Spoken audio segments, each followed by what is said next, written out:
MMO Grind has been brought to you by excellent After Effects templates that Puka knows how to Google, and that's about it.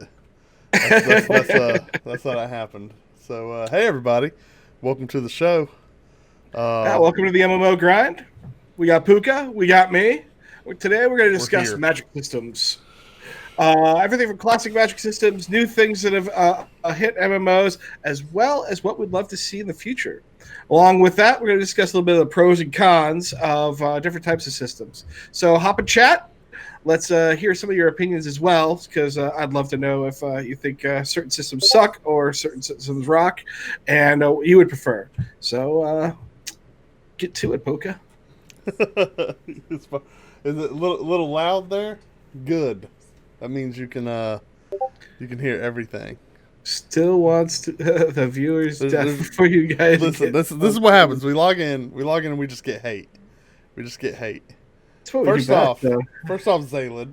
Okay, before we jump into magic systems, let's talk about the software broke. I had to fix everything, but we're great. I figured it out. The the virtual sound card, it's dead. I had to take it out to It patch it. virtually died. I had to put it down, take it out back, and it's in a better place now. And that better place is not uninstalled because I don't want to mess with anything. So no, yeah, magic systems. That is something that I think really, frankly, has drastically evolved. At least from when I, started playing, started playing MMOs. It's no other way of putting it. I mean, again, my first MMO, I've talked about was Tibia, and it had a very interesting magic system. To explain, and this is like a moving JPEG MMO, right? But what happened was you had two different ways of casting spells, right? You could cast like a spell live, like if you knew a spell, like boom, I can cast it, or you could imprint it on a rune, and the person with the rune could, like, if they didn't know the spell, it didn't matter, boom, you could use it if you had the rune. It was really cool. So people that were high level casters could like imprint and sell their spells. Um, and It's almost so like like if creating scrolls in D&D or whatever like that. And being yeah, like, something like here, that. have Yeah, this. but it was, again, they were very easy to like throw on a hot bar and like fire off, like to go through your runes, and it was very commonplace because like a lot of fighters wouldn't specialize. You still had to have a magic skill to use it, Right. but they wouldn't specialize in a specific spell. Um, and so they just like they'd hire high level sorcerers to make them runes. And of course the sorcerers, they kept the good stuff for themselves, that Well, monopoly. But like that was one of those original cool systems. I was like, wow, they even put the spells, the magic itself was part of like the in-game economy. They had all types of variety from chain lightning to fireballs to frontal arc fire fields. I mean, almost any spell imaginable. It was present there. At least what can be present on a 2D play field. right. Did the spellcasting there actually give you? Did it cost like Yeah, spell there was components and mana. different resources and things There like was that? Or mana. just a mana system? Yeah. And that was actually a big part of it because mana did not regenerate fast. Like potions were crafted, and that was so. The point was, like, in order to put a spell onto a rune, and I wish Troyes was in here because he could really correct me. But in order to put a spell onto a rune, it had that spell cost and mana. Like that was a big part of whether or not you were willing to do that. Because the thing was, like if I knew a spell, I could fire it right off the bat. I didn't have to put it on a rune. But if I had a rune, I still had to. It was a drastically reduced mana cost. So it was still something to fire it, but like the mana Mhm. was part of that rune. Um, Right. and that was Hey, Bobo. a pretty awesome system. What's up, Bobo? And Trot there Yeah, is. there's Troy. I He's, knew it. he's Yeah, there. yeah, yeah, You're totally saying the magic system wrong. You're screwing it up, man. yeah. There's a lot of details I'm missing. What what details are we missing there, Trot? type in this paragraph. But Let no, me tell you the how it selling, really I mean, is. the cool thing was the selling of spells was Right. really quite awesome. Its connection to the economy. That's actually something that I thought was also very neat in like Asheron's Call. They didn't have the idea to be able to pass out spells, but magic costs resources. Well, and only a chance of resources. So every time you cast it, there was a chance it would burn one of the because it took like 7 mats to make a Oh, so spell. like a spell in Dungeons and Dragons, like you gotta have the reagents, Right. but And it so you had wouldn't to have all the necessarily reagents. consume them. Right. Sometimes it would. There's a percentage chance, basically like a crit. Oh, it would burn one of the resources, or crit fail. Oh, it'd burn another So resource. it's a dice roll on a spell cast. Did you have to have the resources as a prerequisite? Yeah, you couldn't cast without them. And so literally people would go out for several hours of gameplay and then end up in this tower that used to sell all the master mats and just all the money they made burn it on buying up mats every day. Yeah. Okay. So yeah, Trodius, back to that. So yeah, there were 2 different types, but anyone, like if I had a rune, all I had to have was a spell casting ability to use it. It'll take them a second to get that, but Oh, so I rune spells were believe kind of like nope. So ritual anyone could spells. use it. Yeah, yeah, yeah. Okay. Could anyone use them? That's yeah. Okay, there you go. So that was the case. So yeah, that was that was the bee's knees. I don't know. It was just different. I'm not seeing anything like it in a game where spells themselves are a traded commodity. Right. And many casters made good money off selling super rare spells that they really had to put the time in. Oh yeah, I Yeah, there assume you that go. Yeah, so there was a Loki's very magic level. cool. Yeah, yeah, yeah. Sure.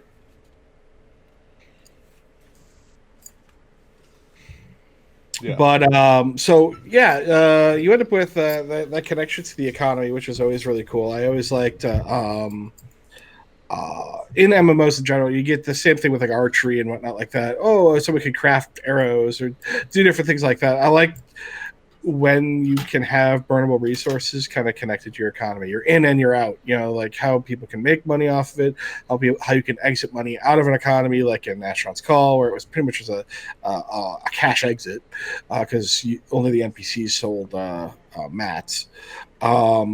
But what was also really interesting in Asheron's Call was how you learn spells.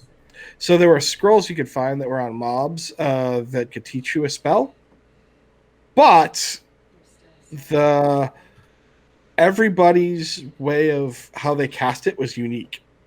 Well, I shouldn't say unique, but like because there's only an X amount of combinations you could have. But like say, I want to cast this high level spell. Well, it costs me a red taper, a white taper, some dragon root, a powdered newt, and whatever. You may cast it with a black taper, a green taper, a different Now, is that material. randomly rolled when you learn Um, the spell, or? so what they actually found out over the course of the years of this game existing was that it was a program based on matrices of what your like if you unlock this spell and unlock this spell, you could figure out parts of other spells. And so someone made a third-party program that allowed you to input everything you knew, and then it would give you Oh, what okay. all other parts of So other there was spells spell were. discovery. That's cool. Right. And then they found out even later that it was tied to your name.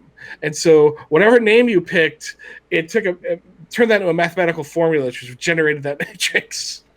And so then eventually somebody figured that out and then actually put out a thing that you put your name in and it just gave you most of the spells. I got you. So do you, in general, because we've definitely seen a shift, I believe personally, and maybe we're seeing a backswing a little bit. But do you think spellcasters? Because I feel like in the beginning, like spellcasters were using spells was like a rare thing, right? Like this was, and a lot of this is from pen and paper. Like actually pulling a spell out was like, all right, we got to solve a problem. All right, that's when the spells got pulled out.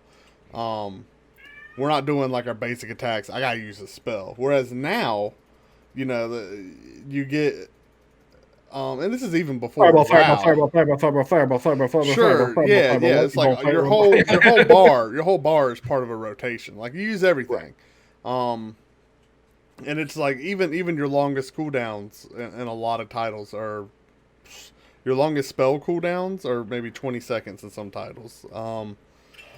Whereas before you might have heck 10 minutes cooldowns on some crazy spells. Right. Do you think like where do you stand as like how do you like to see spells within MMOs?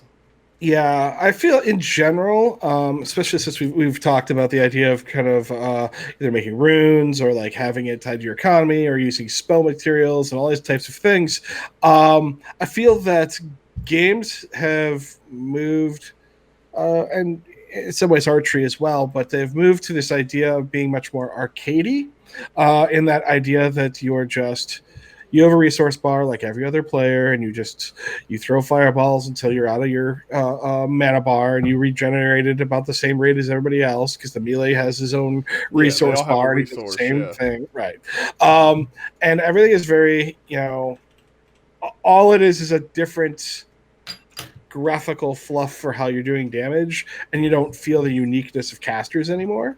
I'm hoping we'll see kind of a shift away from that back to kind of that more what you're talking about, that more like unique, almost the Lord of the Rings, like he didn't run around and just throw fireballs. He was like, well, we're gonna hang out here, and that's why I brought the party so that you can fight sure. the monsters. There was other Oh, but we utility. really need this big thing. I'm gonna make the whole ceiling fall in. Let's do this. Yeah, where you were like, we got to have a wizard, and the wizard might not do anything. I mean, they're doing something, but and Right. they're not doing like melee fighting as cool as the caster, or I'm sorry, or as cool as a fighter or something. But when you needed the wizard, you were like, this is why you're here, buddy. Use that stick. Yeah.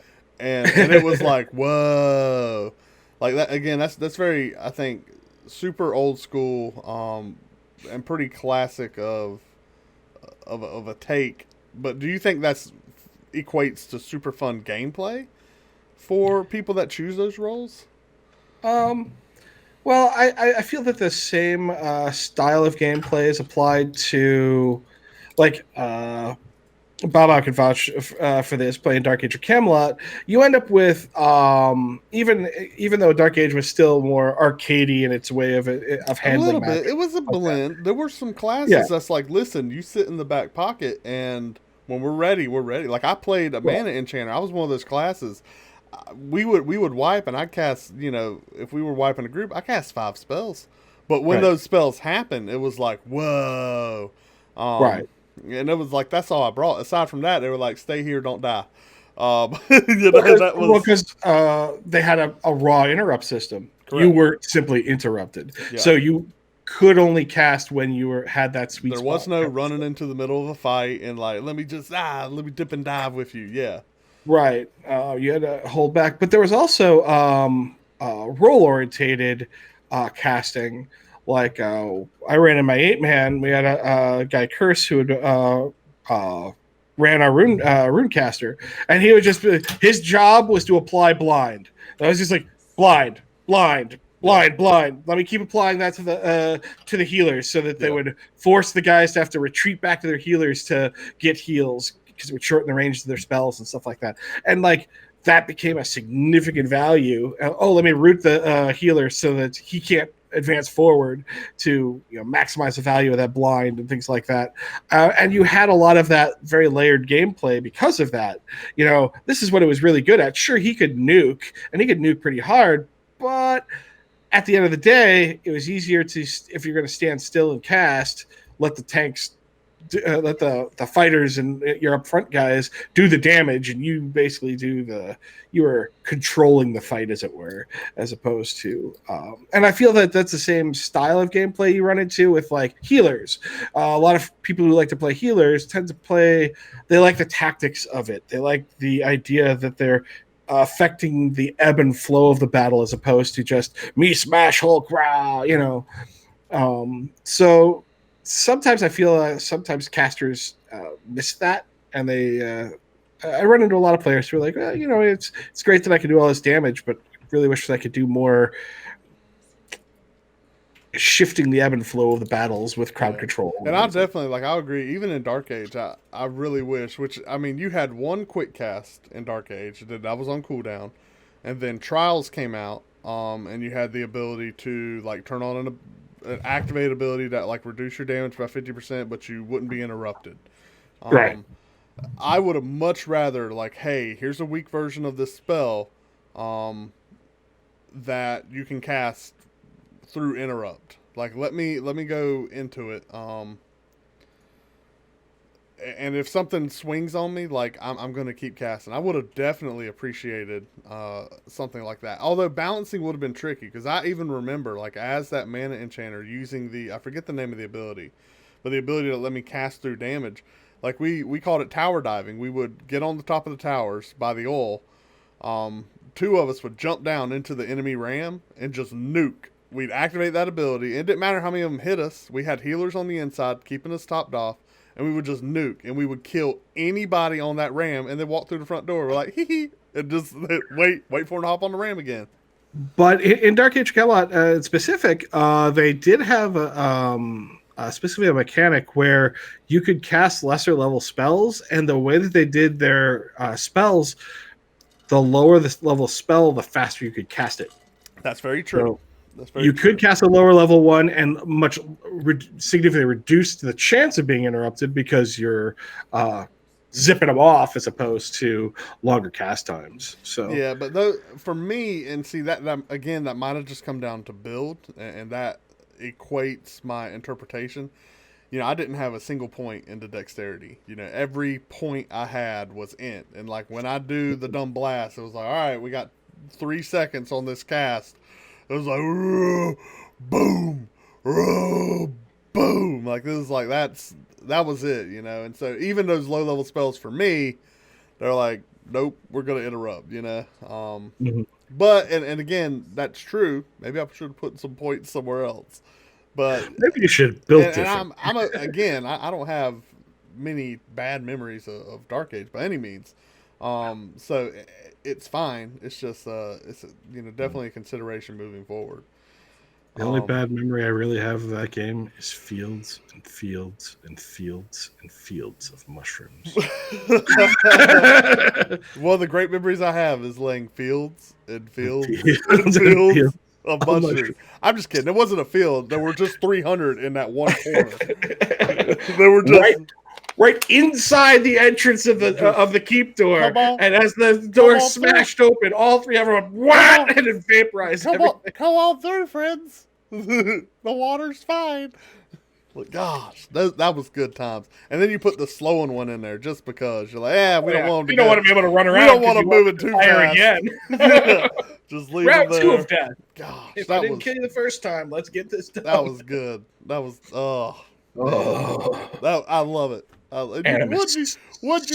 felt so bad sometimes. Like, what did they even do against that? You can't stop that. It was beautiful. It was using bone dancers to try to throw out fields of brambles to throw on top of them so that they would die off. Oh. Animus nightmares. So moving on from that. So Zaylen, I'll toss out a question. Go ahead. Well, and I think we'll get there at the end. I don't know if we're quite there yet, because that is a there are two. We can go there. There are two distinct ways I think that exist of handling spells, and that is it a projectile? Yeah, range combat in general. Yeah, or is this just an ability animation? Right. Like, actually, you could actually say this for all combat, like sure. Melee, archery, bows, bullets, whatever game. Like just an animation, and the attack has a certain range, or am I producing an object in the game? That's Arcade. Great.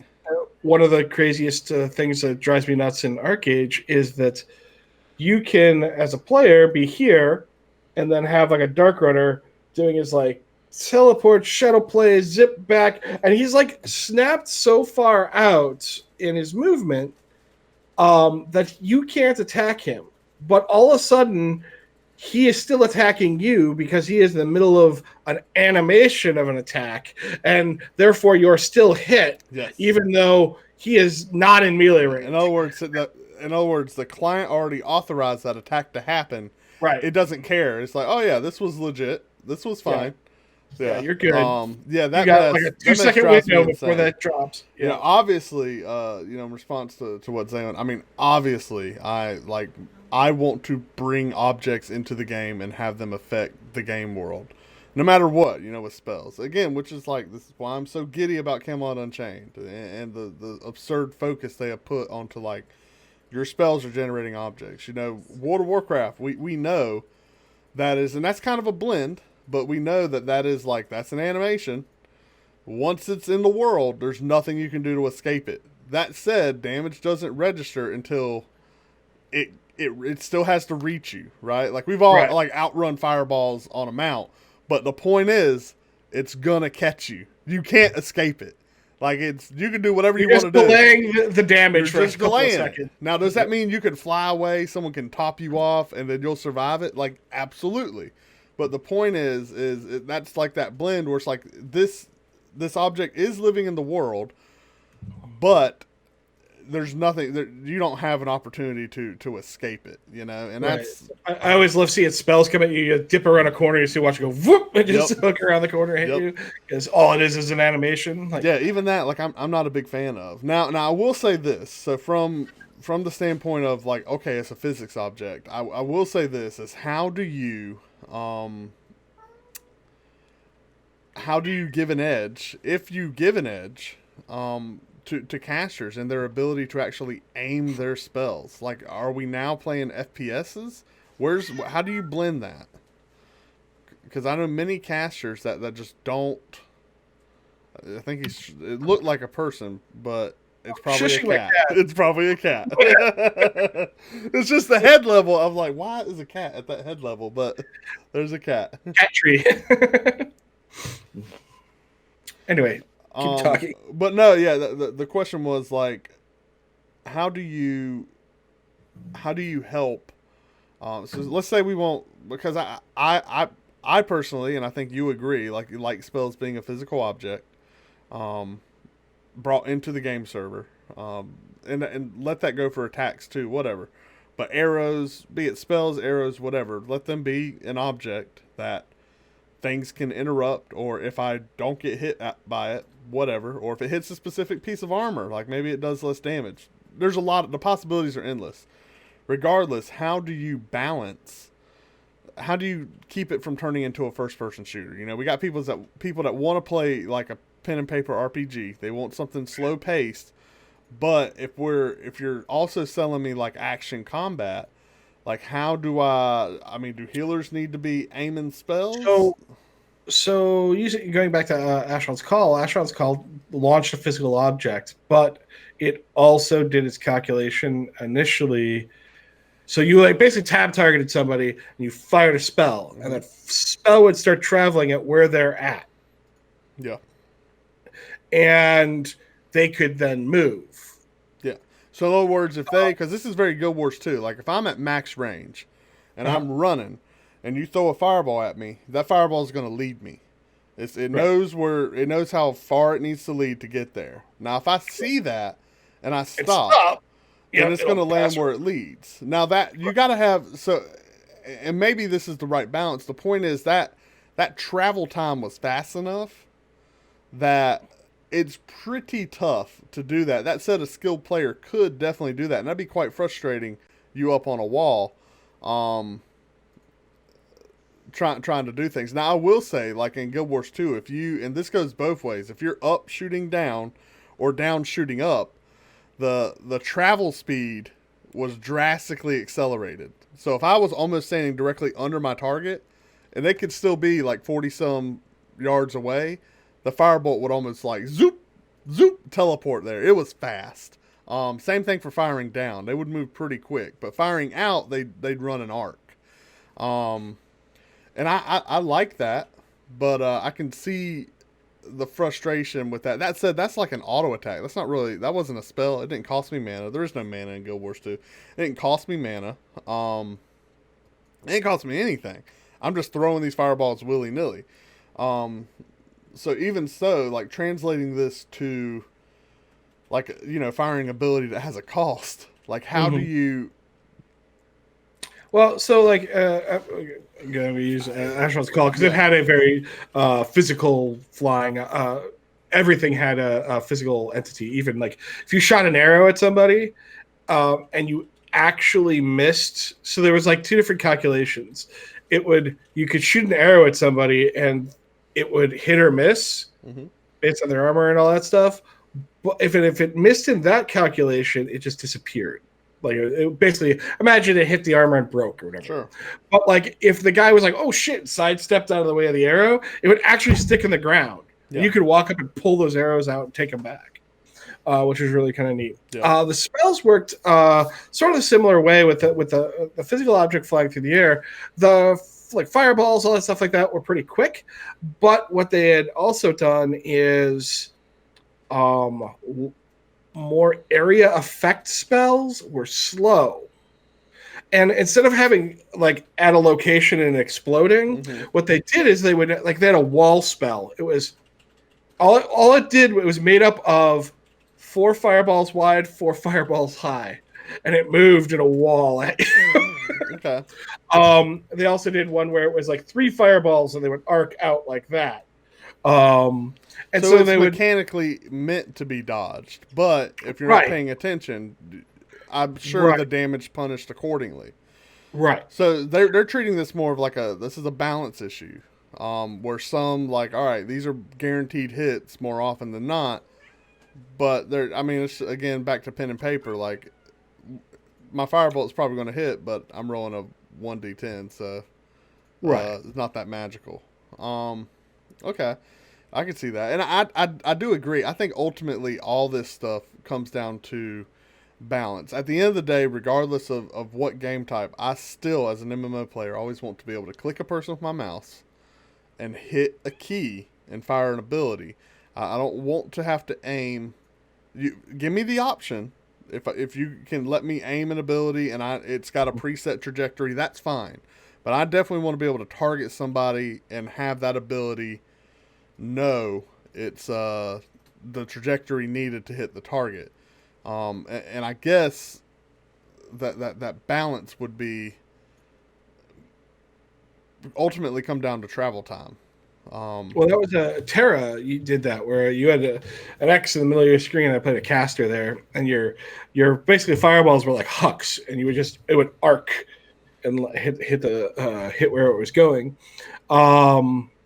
which sucked because like trying to hit people in PvP was a nightmare.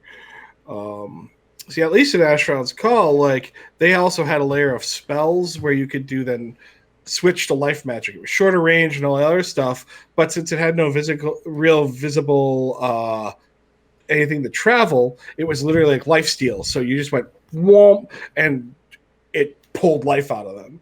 And so you didn't need, so it was auto targeted. No one could dodge that, but it was also short range. So you could just move out of range from it.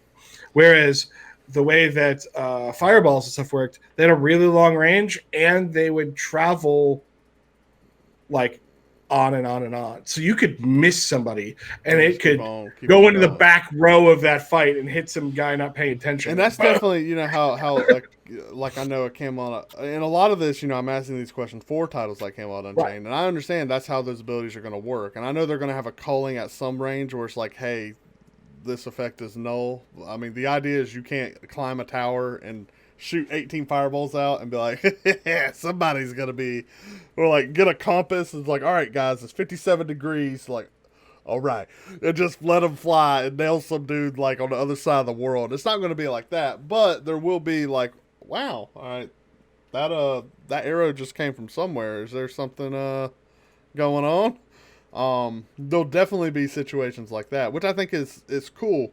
I would love to see all spells have a mass in that, and regardless of the spell, like though it had a physical trajectory, I'd like to see them all fall and not just fizzle out into nothing. Unless, canonically that's not the case of the spell. I think that'd be a cool idea to have them all at least stay somewhat localized and have an effect. I like Trotz's comment, which is when it hits the ground, it should splash and create a % damage. And that's much like like Guild Wars 2, for example, but that just happens to be like what that fireball does. So I bring that back to like an archer, which is still just a spell shaped like an arrow. From the mentality, like I don't think you want the arrow splashing. Like hitting and splashing. Oh, so no. how do you but get that arrow on target? They make up for that because archery tends to have much higher attack rates than spells.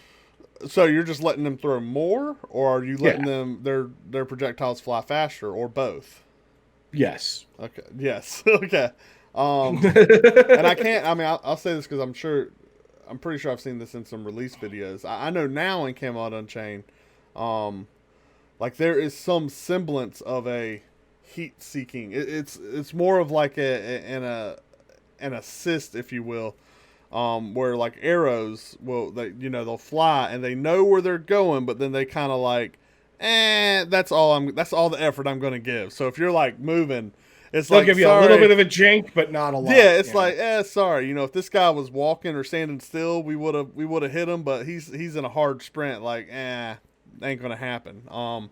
I know that's how arrows work, and I know that's how some of the fireball spells. It's very similar, where they're like, ask them to slow down. And so hitting moving targets might be just plain difficult at range if there's like an arc required or something like that.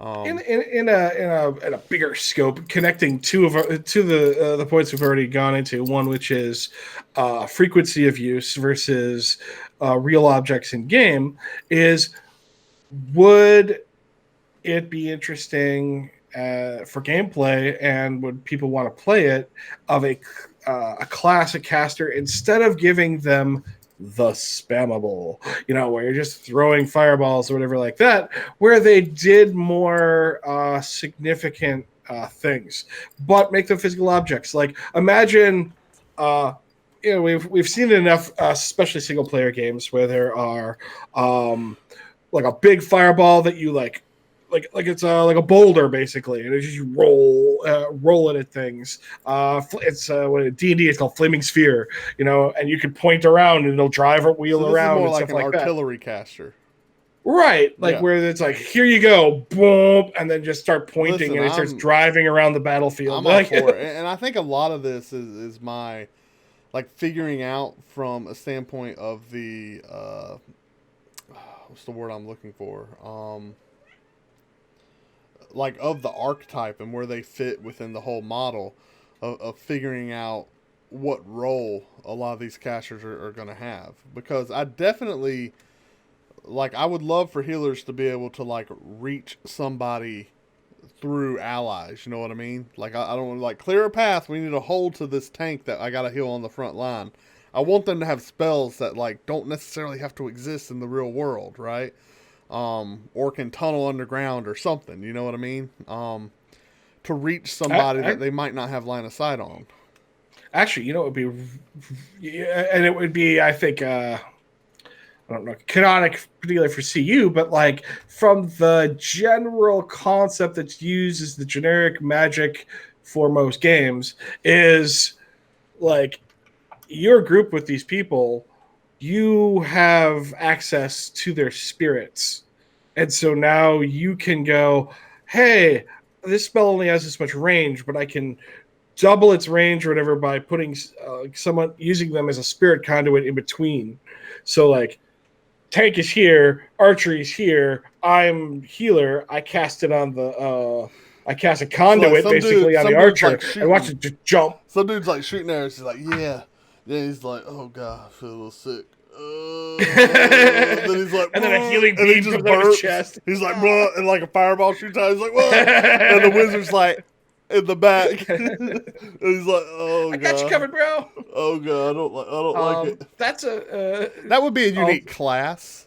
I would pitch that as Well, a I was thinking for more class. from healers. I was thinking for more from a healer standpoint is Oh, kind of sure. chaining heals and things like that, Sure. and connecting your group in that way so that you can have, especially for people that are specifically in your group, it's a little harder to cast out of your group, but you get that cool effect of chaining spells in your group, therefore giving a reason to be grouped. Yeah, well, again, you just described like what chain heal does in a party in World of Warcraft. Right. Like if I chain heal Right. somebody and we got 800 people on the field, it's going to chain through my party so long as they're all close enough for the links to chain.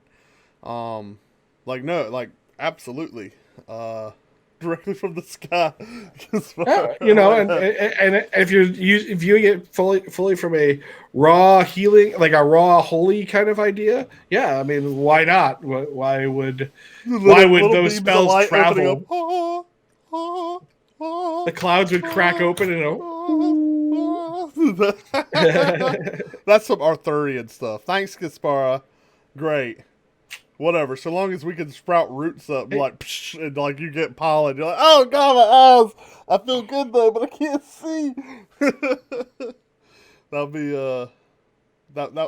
be acceptable.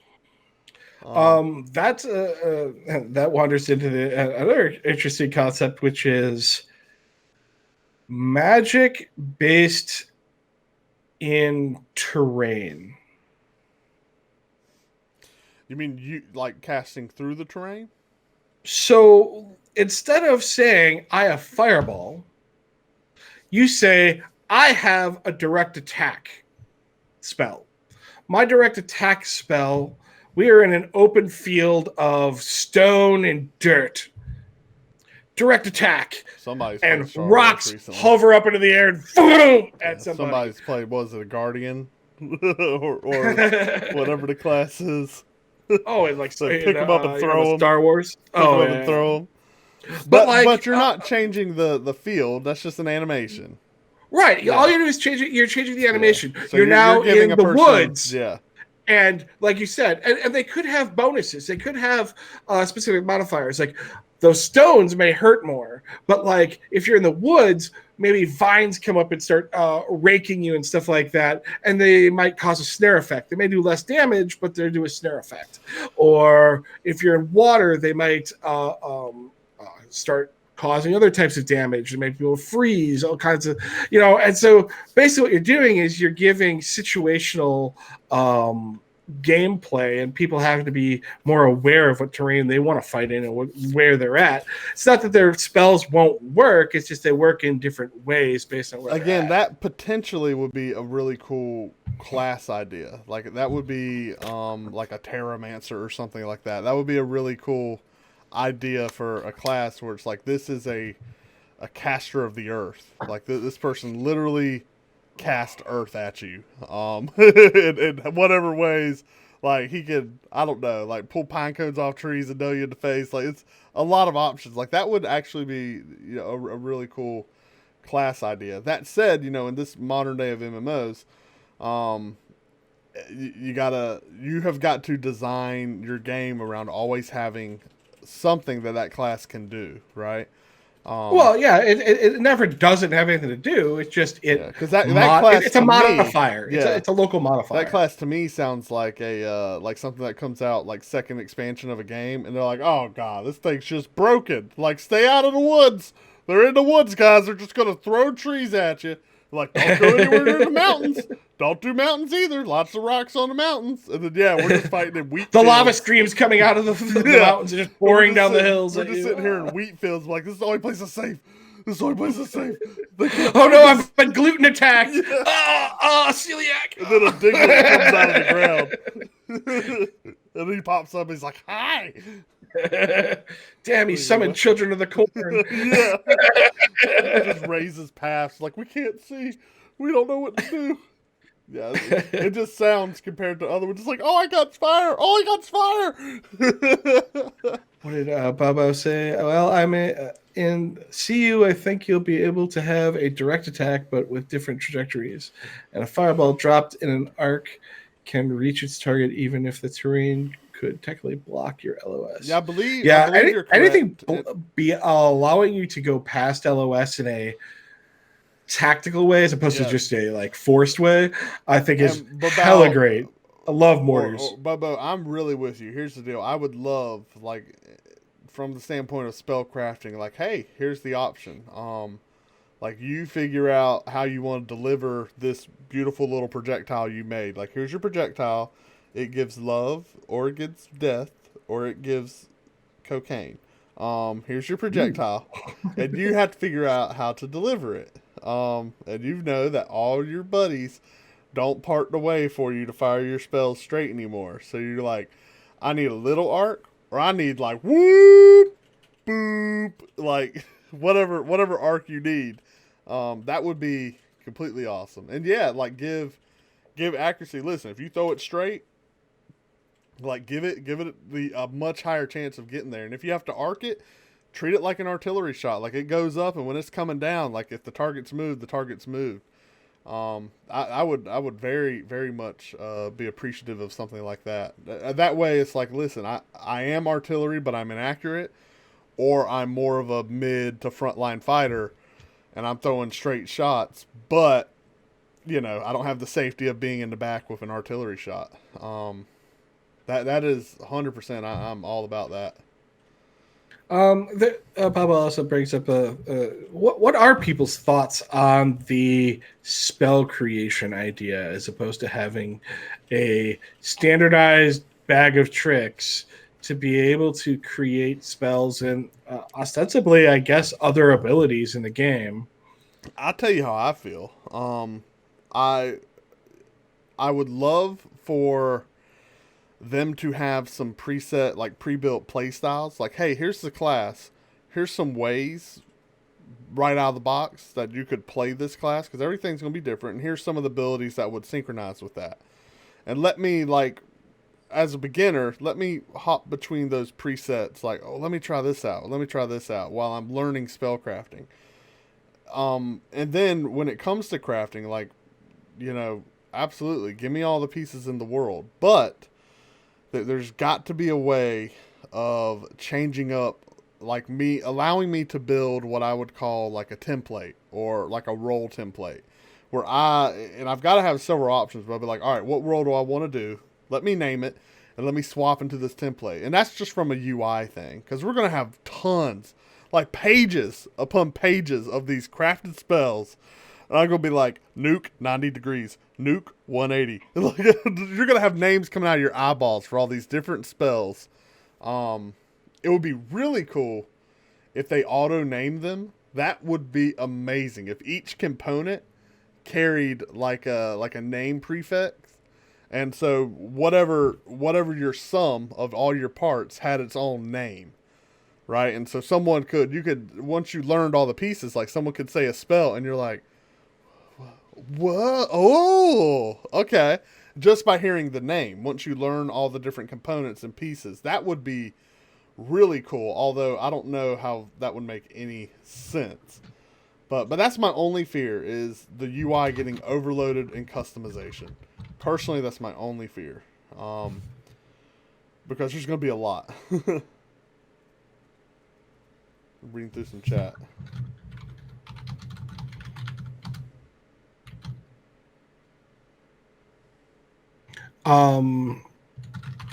So there was something that was said that this is a system that has never been done before, but that's technically untrue.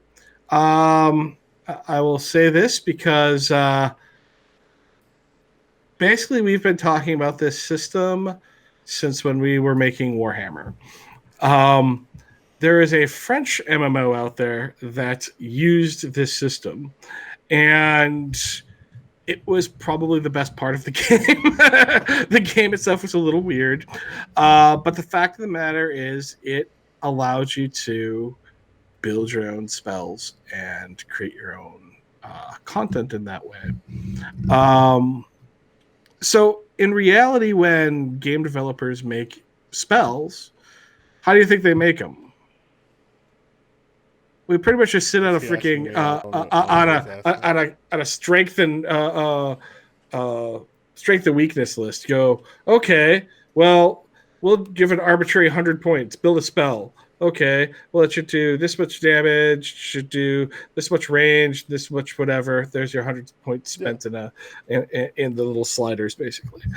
So basically, you're just flipping that around to the player and going, you figure it out. No, I love it. They're like, here's the pieces, you figure it out. Again, all I'm asking for is a base pre-built, which will I'm sure, like I'm okay, I'm speculating, but like they'd be out of their minds not to have some base pre-built spells for people in the game. That's just like opening up a fire hose. Oh yeah. So again, have base pre-builts. Maybe have several different pre-builts built to an archetype, or do like what every other MMO does and like give you pieces as you go. Like, here's something else. Try this. Which again, all these things will most likely, that's just the MMO experience, is the mastery of, we don't give you everything up front. As you learn to use something, you'll build something off of it, and that'll that's fairly common, and that's fine. But and like what Gaspar said, greater arc triangle fireball of burning, and like, okay, well that obviously to me, like, that's a big spell, high cast time. It's going to art a triangle fireball. It's going to hit 3 targets and it's going to set them on fire, right? Like, yeah, but now it's going to cost you one of 3 resources. It's either cost you range, it's going to cost you damage, or it's going to cost you mana. Sure. So like you could make an insta kill 1-touch spell, right? But it's going to cost your whole mana bar. Yeah. Boom. Okay, you're done. You're now empty. Yeah. But a naming scheme like that would be really, really awesome. And so when you see something like, what is that? What are you casting? Like, oh, that's lesser, straight, square water bolt of, freezing. I don't know. Like that would be a cool way of breaking it down, and even further. Yeah, that's ultimately how I feel. Is I think it'd be easier to tie a naming scheme to each piece than to have someone be like, yeah, I did firebolt, it's projectile, it's it's not touching, high mana, high cast time. I think that'd be much easier to break those prefixes out, but it might not be possible. It might be an impossible amount of work, but I mean, think of the prefix system similar to Blizzard's, where it's my glorious staff of the monkey specifically does this. Yeah, all glorious staffs of the monkey are basically this. Does figuring that out for spells. Well, and I don't know if we want to touch on that for spells, but I'm fine with metas are going to happen. That said, I hope the complexity of like a title like Camelot Unchained, and the dynamic nature of combat in general, basically means that a meta can be outplayed by a off meta synergized group built to combat the meta. Like, so long as that exists, more power to you. Like, meta will always be like, well, if you don't want to use your brain, this is the best. Like, this is just do this. And they're like, all right, and there's 70% of your player base, and that's fine. I think that's okay, and it's nice, especially when you're meeting randos, and having to work with randoms. It's nice to know somewhat. Like, I don't need you to tell me your whole spell list, man. Like, what role what role can you fill? I don't care how you do it, but I need to know what role you can fill. Right. And that's always a requirement, and that's based around this idea of meta, right? And that's going to happen. I think that's okay. Well, even Plague State, the idea of small gameplay, like 5-man fights versus 15-man fights versus Zerg battles. They all have different needs, different requirements, and different goals. And so best build becomes best build for tactic Well, for yeah, your and there's like gameplay style. there's And okay, we're 5 people designed to take out 10. Like right. there's the best build for that. We're 5 people designed to take out 20, or we're 5 people designed to get in and cripple 50. We can't take them out, but we're just going to cripple them, and we're all going to get out clean. Like these are all different builds. Or we're 5 people meant to harass one. Like these are all different builds that will. I think Arcade. So when I first started playing Arcade, one of the cool templates that was out there was a list of all of the classes, all 210 classes originally, and it listed them all based on small man, arena, PVE, raid, Zerg like mentality, and what the class was best rated at. And so instead of ever saying this is the best in slot tank, it was this is the best in slot tank for raid. This is the best in slot tank for small man. This is the best in slot raid tank for Zerg fights and things like that. And I personally think that that was very interesting and very cool because it was like, yeah, this class is really cool, but it's just not that strong when you're only fighting 5 people. 5 on 5, you have a Skull Knight, who cares? You know, oh, you can implode me and spear me. Well, we're all sitting in a close-knit group anyway, so we don't care, you know? Yeah. Whereas when you're like, oh, it's a Zerg, let me rip this whole section of the Zerg, stack it right here, and make my 12 mages simultaneously nuke the hell out of that, that square foot of ground and watch them all die. I mean, that's much more significant. Yeah, absolutely, for sure. Catching up on some comments. Right. Yeah, exactly, Babo. You know, are you a roaming group? Are you a siege group? Are you a defense group? Are you, all of those things are going to be very relevant to how you're going to want to tweak out your spells and how you're going to build them out. Because if you're a defense crew, the last thing you want is to have to run out of mana. If you're a sieger, you're looking for saturation, and it doesn't even need to be high damage because you bring a lot of friends. No, again, you're gonna want to be like you're sitting there and bringing it back to Magic. You're like, listen, if we're going to a siege, like, I want my artillery. Like, where's my artillery build? Give me my long cast times where I got to stay planted. Give me my high. I want to stand there just going, oh, while a rain of fire. Like, you know what? If they move, that's fine. I got a jug of Gatorade. I'll drink more blood or whatever. Right. Like, let's fire another one up. It's not that it's not like you're moving out. You got to be highly mobile. It's like, we got time, man. I got all the water I need to regen that mana. Like, let's keep them coming. And all that stuff is going to be really, really awesome. So long as we have that customization, that does stay and translate over to the player, which I don't know why it wouldn't at all. And that's really nice too, because it allows you as a caster or as any class to completely change what you bring to the fight based off what the situation needs, based off how granular you got with spell creation, and all that. And I'm sure we talked about it, but or I don't know that we directly talked about it. Do you think it is better to have like here's all the pieces, or do you think it would be better to have like, well, we kind of already made, like we have strong, medium, weak for kind of each somewhat of a scenario. We made them out. We filled out your spell book. There you go. Like, we still got a lot of pieces. Like, you got a lot of individual spells, but you don't have that customization. Do you want the overwhelming of the customization, or do you want like the devs to be like, well, we kind of made everything we thought of that would make sense, right? Like, they leave out the stupid stuff. Where do you stand on that?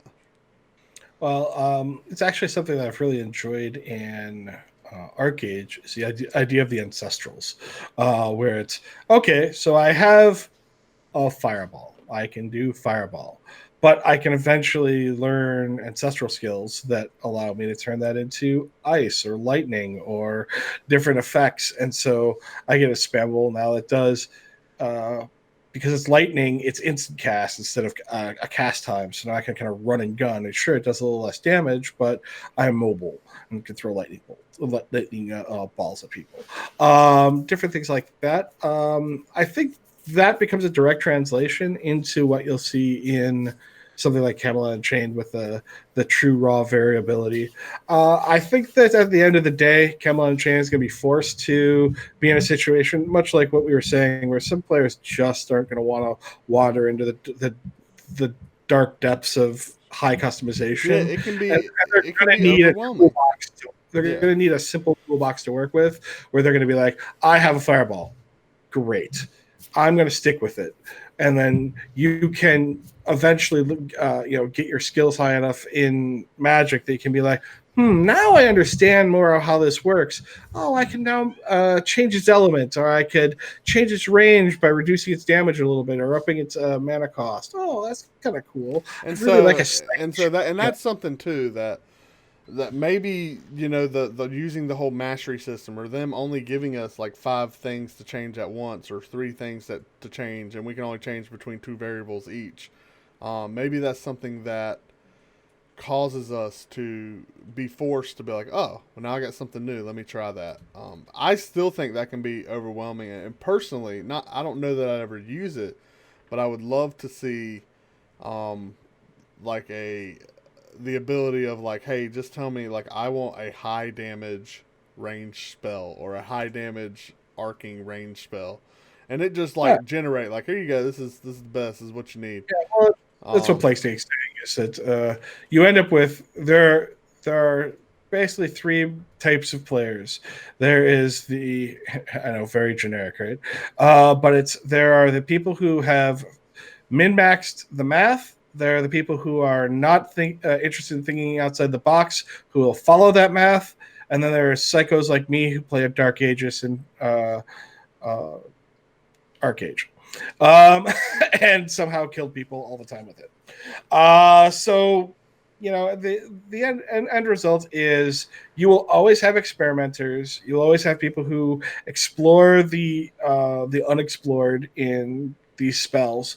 But yeah, you're gonna have the bulk of people are just gonna be like, oh, Bob's the highest ranking murderer, so he's going to. So he clearly knows what he's doing. So I'm going to read his web page, and it says the min max fireball way of doing it is to tweak this slightly here, add this ability to this quarter round back flip, and boom, you're instant murder. And everybody's like, yeah, but then they find out they might not have the play skills to pull that off. Well, that's something I like about min-max, is all the little variables we are given are still very situational, and it's like that's awesome. Like, all right, yeah, everyone's just gonna be dark runners. I am a IT tier Babo. Yeah, but Baba, like we know the answers to some of the things, but we can't disclose that information. So yeah,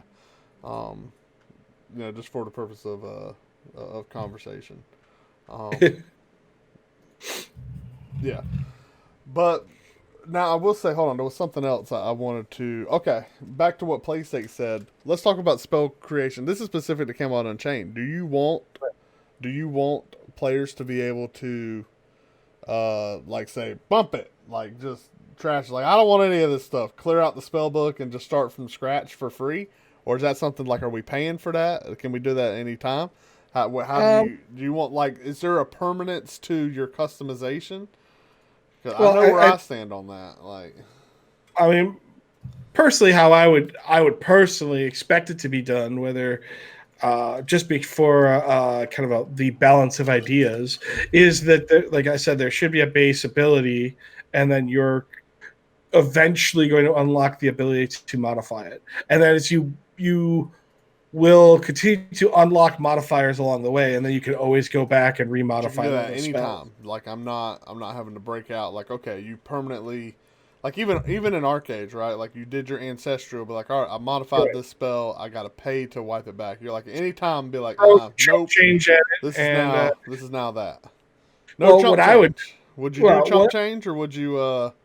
actually what I would do is all I would do is make it a thing that you have to go back to the main city. You go to the Wizards College or whatever like that, and go to the runic catalogs and go do, do, do, do, do, do, do, do, do, Okay. and then bind it into a spell. So And make now it it a becomes time. Make it a time thing. right. And now you Okay. go and you put it on your hotbar and you have it. So now they can't be changing those on the fly on the battlefield. They have to be going back and it's the idea of spell research, Hmm. and you're doing, oh, okay. Yeah, I don't know. I don't know how I feel about that because there's a piece of me that likes to be able to. There's two sides of me, right? There's side number one where like, all right, I've got a pre-built, like, I've got a pre-built bar. Remember I was talking about UI not being overwhelmed, stuff like that. And I could see like if you make me go to this specific place, or let's say this place could be like constructed at Forward Forts or something, whatever. If I can go there, but I can still choose between my loadouts, if you will, for the different styles of play, I'll give you that. Like I would say, okay, I'm okay with that. But if not, like listen, I got to be able to save some of the different style. Like I'm not, I don't want to be going through like, oh god, okay, this spell. Like I'd lose my mind. Like I gotta be like, all right, if I'm sieging, this is what I got. If we're skirmishing open field, this is what I got. We're guarding mines, this is what I got. Caravan escort, this is what I like for whatever, because that's that min max. I want that granularity. Right. And if I have to go like, all right, we're changing gears, Well, hold I mean, on. That's right. I mean, fine. if it's all in your spell book, then you should be able to just be like, okay, this is what I'm loading Yeah. up. And maybe the The spellbook just has a certain amount of slots, and maybe that's the truth of it. Like, all right, you can do whatever you want, and you can change these on the fly, but you got 50 slots, so figure it out. right. They still have to be pre-made. They just have to be. You can move Yeah, them in and out. Because actually, what and they could I was sell bigger spellbooks, like at a cash shop. Like they could just cash shop. Like, hey, give us $10. You got clearly, 100 slot, clearly 20 what bucks, 200 slot Steve spellbook. wants to do is cash You, shops. you listen to Mark Jacobs? It sounds like Mark Big, Jacobs' big favorite thing cash is cash shop. shops. He prefers cash shops and he loves Chinese gold farmers. Those are Yeah. his Like best why? buddies. Yeah, why sell gold when you could just be like link me to like the Chinese gold sellers Discord, right? Like just let me go right there. Yeah, so cash shops, Chinese, like this is great. This is great. In fact, we should limit it. Put an arbitrary limit. Like just make it 10 spells and just put a little plus there, and I can expand my spell book, and you just send me a little item. You should put the little things in the pre-order packages. Put those up on the website. Gosh. Oh, God. Anyway, I hate it. so I hate you, Arcade. what would be actually kind of neat though is so you have a limited amount of spells you can create. That's your spell book, right? 50 slots. You can have your hot bars and whatnot, and then you have your spell book. But I really need a spell right now to do X. Yeah. And I haven't run into X before, so I don't have something created for it. Yep. What is your thought on doing something like, okay, well, I'm going to open up the builder, I'm going to quickly develop a spell, but since it wasn't done in the college or whatever like that, it's going to cost you twice as much mana, it's going to have a chance of fizzling, doing all this kind of stuff. So it has a restrictor, so it's not like something you want to do regularly, again, but it always gives you that choice. I think, I think when it comes to creation, like that's a base knowledge you have, whether you're at the place where you change up your book or whether or not it's like you're possessing that knowledge. That's the whole point. If not, I go to wherever all the knowledge is and be like, I can do everything I want. I think it's that idea of raw magic, though. It's like I am just going to pluck magic out of the ether and just do this. I get that. And maybe it does damage to you. Maybe it does, things like that. As long as it's got enough restrictions to it, I think it's kind of a cool idea. I don't know. I would much rather, like, when it comes to spell creation, I would much rather there be, like, tabs. Like, here's the advanced tab, and here's the basic tab. And let me whip up whatever I need. Like, if I need to spell real fast, like, here's my basic, and here's my advanced. And it may be that this whole system's just so not complicated that we don't need a basic and advanced. But I think it would be okay to have a basic for the basic people. And Bob, type out your question. I'm curious what this question is. That's the question of going somewhere to, like, if you create them in the wild, they're weaker. In any other game, if you didn't have the spell you wanted when it's needed, what could you do about it? A cash shop. Yeah. Just buy it. Yeah. Little owl flies up. He's like, "What do you need?" Woohoo! Woohoo! He's like, "Here's your spell right from the cash shop." I would call up one of the other 12 spellcasting classes in the game and get the ability I want brought on target. But since that doesn't exist in this game, in Camelot Unchained, there's only going to be one real nuker class.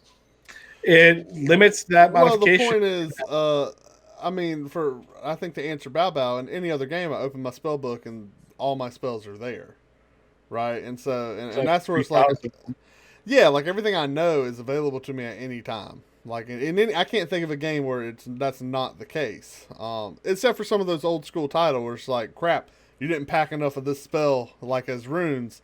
Well, you're out of luck, right? All the other games, it's in my book. Like, I know it. It's in my book. I can't do ice spells right now because I burned out of blue tapers. Damn it! Yeah. Like, and I can see what Malice is saying. He's talking about a modification to your book. Like, you need to be somewhere special to modify. I would much rather listen. If you're going to put like a binding on that, much like pen and paper, right? Like, you need to set aside some time, you need to have the right equipment, whatever. If that's what you're trying to put on there, then let's lock this down to like an equipment requirement, or let's lock this down to a location. And maybe it takes you a little time. Ultimately, it's got to be, it can't take you out of the action. It's got to be fun. Or if it does take you out of the action, it can't be like for 30 minutes. Right. Well, the whole premise is, so like, even in Dungeons and Dragons, they ended up creating like wild mages and sorcerers and different other sub magic classes that can draw more directly out of, but they have side effects because of that. Sure. And then like, I think Banes and Boons is going to be plenty enough for that as far as customization. Well, Banes and Boons are just racial. That's all wrapped around it. But they're racial. They're class. I know what you're saying. Is you're talking about further. What you're talking about is now like it's a class tier. So I've got my class to a certain point. I'm ready. I'm at a crossroads. Like, I want to split it off. And that's where I'm like, I don't know how I feel about that. I'd much rather like, let's keep the base class and let me, the player, build to what I suit, and give me like, hey, listen, this is how many spells you can put in your book. These are how many spells you can make. There's got to be a limit, right? Or people would make 40,000 spells. They'll do it. They'll spend just because they can. So there's got to be a limit. Right. Tell me what the limit is, and I need to build my day-to-day within that limit, right? And that's my like you said, if you're using so we'll use your base spell concept. So we're going to give you a basic direct damage spell. Yeah. That still has all the components. It's just I didn't get to select them all. Right. It'll default as fireball. Everybody will default as having a simple fireball that they can throw. Cool. But now I want to. Now I can start unlocking abilities. I can start unlocking elements. So now I can make an ice bolt, a lightning bolt, a wall of spears, or whatever. All kind of energy spear or something like that. They're all. They all have different resists. They're all fluctuate depending on what they're trying to penetrate. Do all that type of stuff. But you should be able to say have 5 modifications in your spell book for fireball. Here are the 5 different types of fireball I have specialized. One of them modified it to make an AoE. One of them modified it to make short range but higher damage. One changed some of the elemental effects. And that's 5 slots in my spell book. Right. Yeah. But say I never made an AoE lightning version of it. Yeah. But I want to really throw that right now. This would be amazing. I won't let you. Bust out the thing. Nah. Do your sliders, cast it, make it cost double the mana, make it burn half your health. I would much rather you have to have an item to like rip a page out, or you have to sacrifice. In other words, you got to sacrifice something out of your book. Now, whether if you can do that on the fly, that's fine, but something's got to come out of the book, right? Like I don't, if your book is filled up, or even if it's not filled up, you can make it on the fly. But if the book is full, like something's got to come out. Does that make sense? If the reason you didn't make the spell is because the book is crammed full, and you don't have any room, then something's got to come out, and then you can make it in the woods while you're pooping. It don't matter. But if you had to open that tab every single time to cast that spell, to make those adjustments, to do that, obviously it's not an efficient way to use those spells, especially if it has a downside where it can fail, No, I'm fizzle. not saying you have to cast the tab.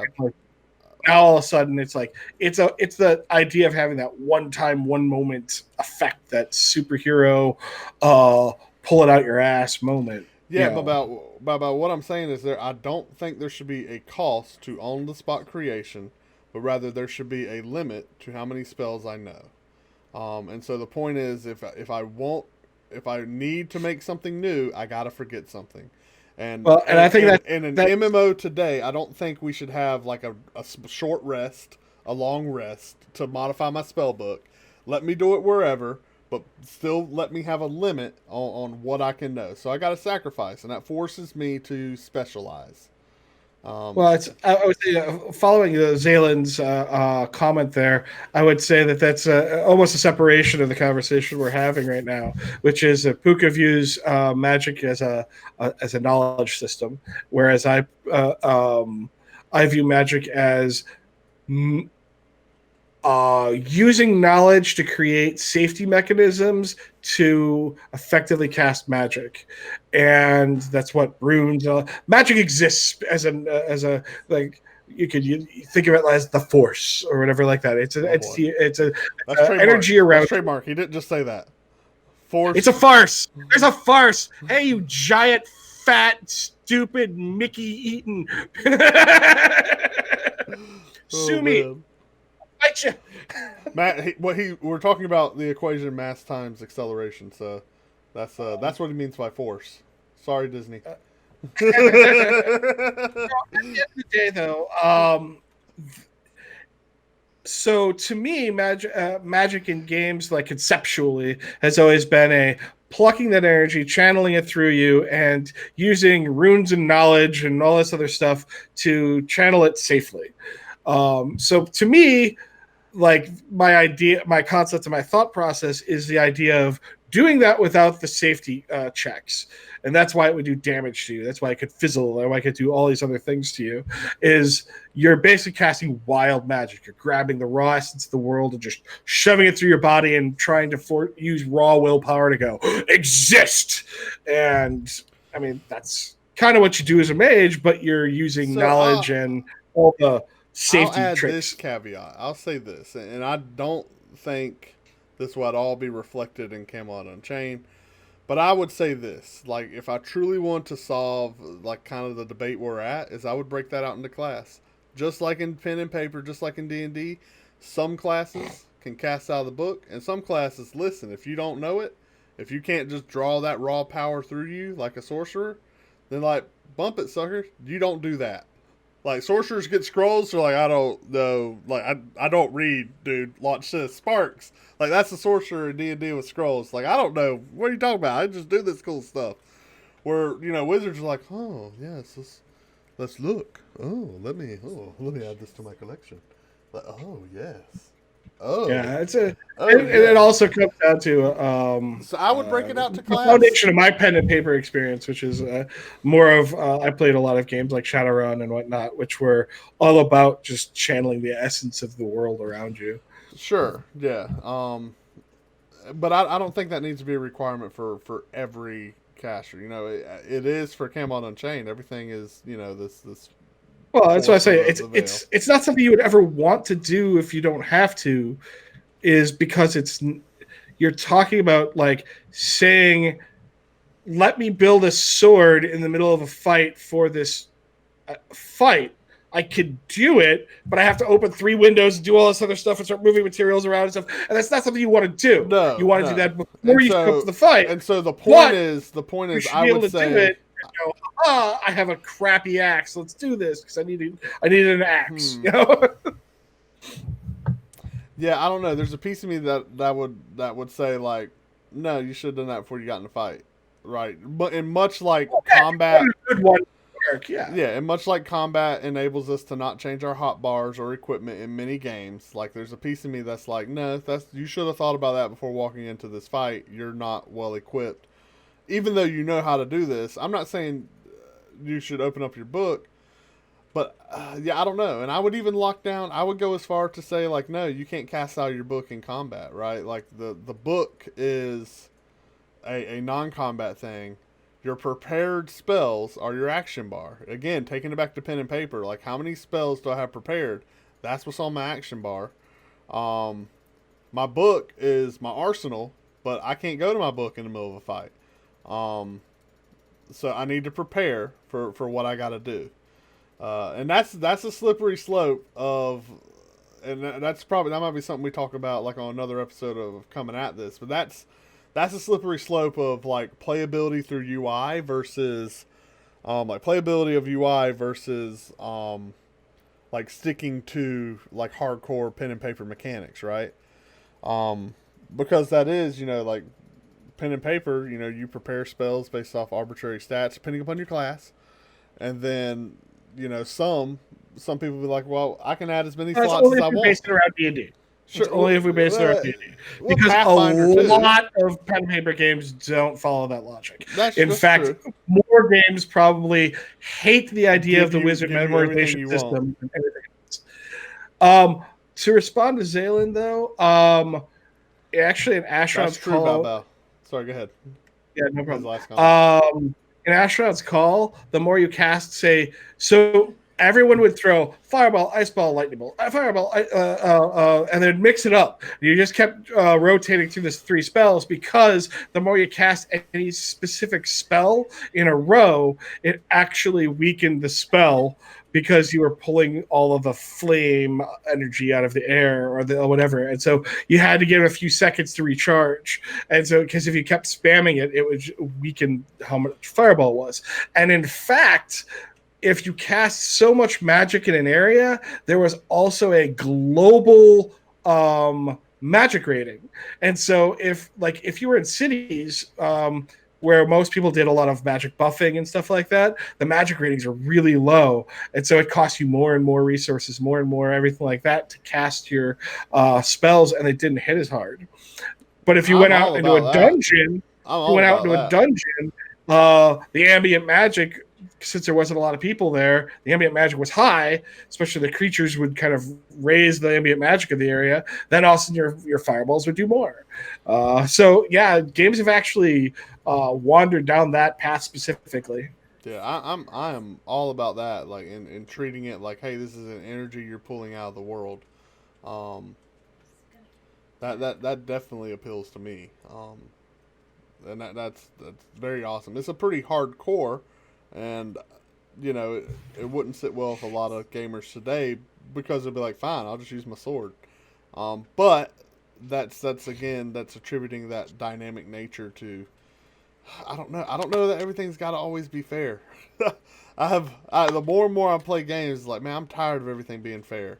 I'm tired. I want to play a class where sometimes it sucks and sometimes it's awesome.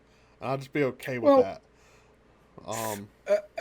I guess fair is subjective in this particular category. I guess is equal. There does not need to be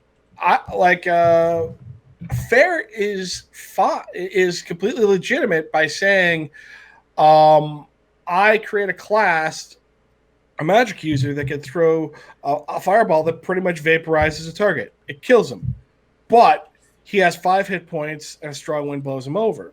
I mean, so yeah, he's out there, one shot, arrow to the head, dead. So it's still fair. It's still balanced. It's balanced in an extreme, but it's still balanced. So I don't see that that's out of the scope. Now, what's unfair in my realm of what's considered unfair is he can do that and he's tankier than everybody else. That's unfair. That's an incorrect balancing method. But you can go all kinds of cool extremes and still be balanced in its own right. If I want to be a free mage, the more fire spells I cast, the more proficiency I gain over time, and the spells I learn how to make Furball bigger. Faster, learn how to make it go farther. And say I'm on the battlefield and decide to halfway through my cast switch to a lightning bolt. Oh my goodness, I've just discovered a new type of spell, granted it's extremely weak from now, and I need to start doing fire and lightning to grow that proficiency. So you're I see what you're trying to say. through random action, you're discovering new spells, yeah, new concepts.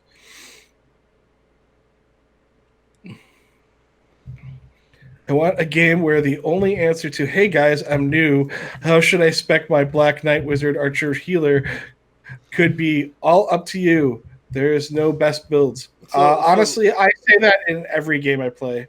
Yeah, so I think what Zalen's after is he's like, all right, I still want to cast fireballs, but let me do a lightning element so I can start leveling this to the point where it's good enough where I'm like, all right, I can cast straight lightning spells.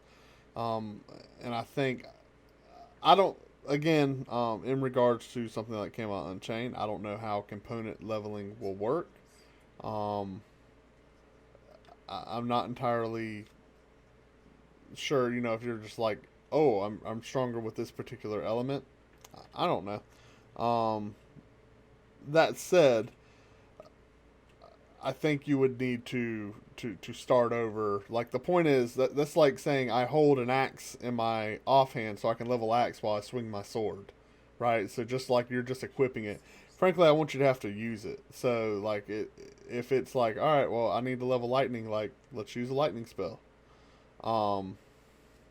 Yeah, I don't know. Spell combining, that's sure that could be, and then just the lightning element of that combined spell is just weaker.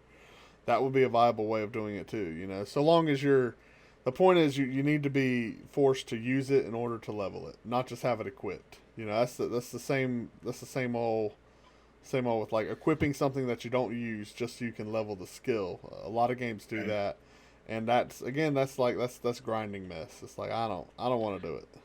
Bobo and PlayStation, I have to say though, and I'll argue till I'm blue in the face, there is no best build. There are builds that are simpler and are most effective in a simple way, but I would never say that there are best builds in most games. Most games have more complex and interesting ways to reach a very effective, equally effective task, and certain players are more effective in those realms than others. For instance, I'll always use a guy named Teak from Dark Age of Camelot. Teak was the only person on our whole entire server that played the Valkyrie. It was a garbage class when it first came out. It was horribly balanced. It was using too many different stats to use its main lines of anything. It was supposed to be a tank, yet it was a strength, stamina, and healing class thing, and it needed stats and all of it, so it did nothing right. And this guy reached harmony with it and was the most badass dude on the battlefield with it because he understood the complexity of the class. So there will always be the basic classes for basic people, as Puka said. But that doesn't ever mean that there's always that automatically makes it the best in slot. No, I'll argue in PvE there are best classes. It's mathematically you can figure that out. Like let a computer play the class. There are best builds. There are best rotations. That's just a math equation. So long as you game like WoW, sure. Yeah, absolutely. So long as like you, the player, are the only variable and everything else is static, then it's just a math equation at that point. Now, there's a best build that's viable for you, and there are best builds that's viable for a computer that does the rotation perfect. And that's a different conversation. But mathematically, for non-dynamic scenarios like PvE, there will always be a best build. It's always just a math equation, and that's I'll concede to that. But yeah, the dynamic nature plays PvP a lot, yes, so it's the dynamic to me. nature. Dynamic nature of PvP just is that's not applicable. Yeah, right. You need what works for you. Now there are some good ideas and there's some bad ideas, but ultimately it's down to your particular rotation, what you want to do, and who you want it to work against. Right. And that's why we appreciate rock paper scissors. It's because once you're like, man, I got these scissors figured out, here comes that rock, and it's always going to be there. And that's like there's nothing you can do. There is no fourth Omega. There's no Spock.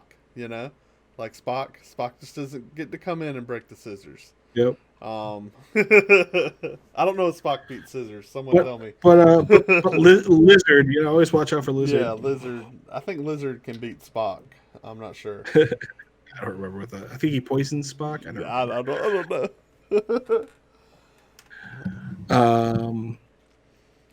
But I don't know. I think we're at the point where we need to wrap it up. All right. Great Swords of Guild Wars 2. Yes, they are. Because if you have a hammer on a warrior in Guild Wars 2, you're having a good time. If you have a hammer on any class in Guild Wars 2, you're having a good time. That's because most people thought that a staff on a Guardian for years was garbage. What did I do? Anyone ever thought that? I ran staff. No, I don't know that anyone ever thought that. But like they were too busy being slow because I stood in my symbol of swiftness. Like, peace out, nerds. Like, they may have thought that, but they were on the other side of that line. All right, so let's we can wrap this up. Thank you all for coming on out and discussing the fun parts of Magic and some of the generic aspects of kind of gameplay in general that has wrought. But let's see here. We have the community town hall next Sunday. We have us. Actually, what's their schedule look like? I gotta look at the calendar here real quick because I don't think we're gonna be here on next Tuesday. We'll be here next Tuesday, Christmas Eve, right for everybody. We're doing the Santa watch. Everybody, we're gonna stay up late looking for Santa. No, you probably won't see us next Tuesday. Yeah. And you all probably gonna be dealing with your families or whatever like that, or running and hiding from your families, or however you want to deal with your families. But regardless, be in the Discord. We'll pop in. Are we going to be on the 31st too? Because I don't think we're going to be here New Year's Eve either. Yeah, again, so it's tricky. The point is, guys, check with the Discord. Everything's announced there. All the streams will be announced there. So make sure you click the link, join the Discord. And all streams will be posted there, so you won't miss anything. And also if you're part of one of the communities here that are participating in SGL, we try to do a good job of harassing and letting you know. Yep.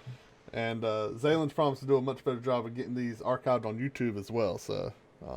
Also, that's another thing to bring up is that so what we're doing is we're running these streams live, but we're going to be archiving them back up through YouTube, but we're actually going to be posting them on our Patreon, mostly because of some legal battles that are going on right now with YouTube. And I'm a child actor. That's the problem. We want to just avoid any connections or problems or anything like that. So we're going to move things to our Patreon. So hopefully people can view it on our Patreon for basically the basic reward. You have access to all of our catalog. So hopefully people donate a little bit to our Patreon. We'd be greatly appreciated and help us out. So thank you very much, and I hope everyone has a great night. I am a child. No, I'm going to talk about me before we go. Okay. Yeah. Let's talk about you. Just kidding. Peace out.